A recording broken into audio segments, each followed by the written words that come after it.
ये घोषणाएं हुई थी, लेकिन भारतवासियों ने इस आशंका को तोड़ा। जिनके मन में ये प्रकार के शक थे उसको समाप्त कर दिया और हम हमारी अपनी जिजीविषा, अपनी सांस्कृतिक एकता, हमारी परंपरा आज विश्व के सामने एक राष्ट्र के रूप में खड़े हैं और विश्व के लिए आशा का किरण बनकर के खड़े हुए हैं। ये 75 साल की हमारी यात्रा में हमने पाया। कुछ लोग ये कहते थे कि India was a miracle democracy. ये भ्रम भी हमने तोड़ा है। लोकतंत्र की हमारी रगों में, हमारे सांस में किस प्रकार से बुना हुआ है। हमारी हर सोच, हर पहल, हर प्रयास लोकतंत्र की भावना से भरा हुआ रहता है। इस बात को हमने अनेक चुनाव आए, अनेक सत्ता परिवर्तन आए, बड़ी आसानी से सत्ता परिवर्तन आए और परिवर्तित सत्ता व्यवस्था को भी सबने हृदय से स्वीकार करके आगे बढ़ाया। 75 साल का ये क्रम रहा है और इसलिए लोकतांत्रिक मूल्यों के लिए और हम विविधताओं से भरे हुए देश हैं। सैकड़ों भाषाएं, हजारों बोलियां, भांति भांति का पहनाव, क्या कुछ नहीं है विविधताओं से भरा हुआ।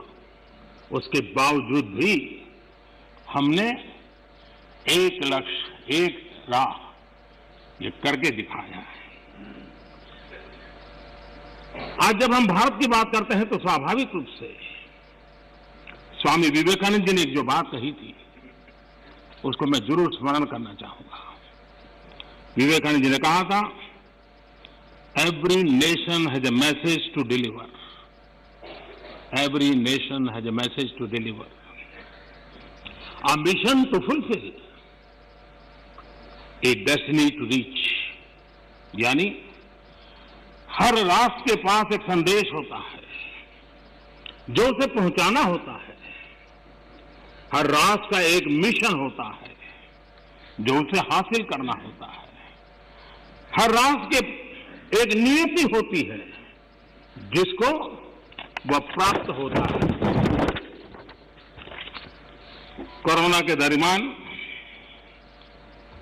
भारत ने जिस प्रकार से अपने आप को संभाला और दुनिया को संभालने में मदद की, एक प्रकार से टर्निंग पॉइंट है। जिस भावनाओं को लेकर के, जिस संस्कार को लेकर के वेद से विवेकानंद तक हम पले बड़े हैं, वो है सर्वे भवन्तु सुखिनः। ये सर्वे भवन्तु सुखिनः, सर्वे सन्तु निरामया। ये कोरोना कालखंड में भारत ने इसको करके दिखाया है और भारत ने एक आत्मनिर्भर भारत के रूप में जिस प्रकार से एक के बाद एक ठोस कदम उठाए हैं और जन सामान्य ने उठाए हैं। लेकिन हम उन दिनों को याद करें कि जब दूसरा विश्व युद्ध समाप्त हुआ था, दो विश्व युद्ध ने दुनिया को झकझोर दिया था।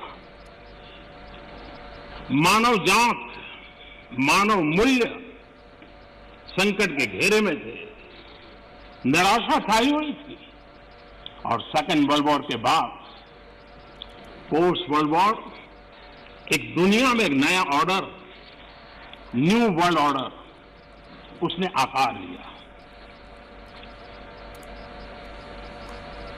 शांति के मार्ग पर चलने के शपथ हुए।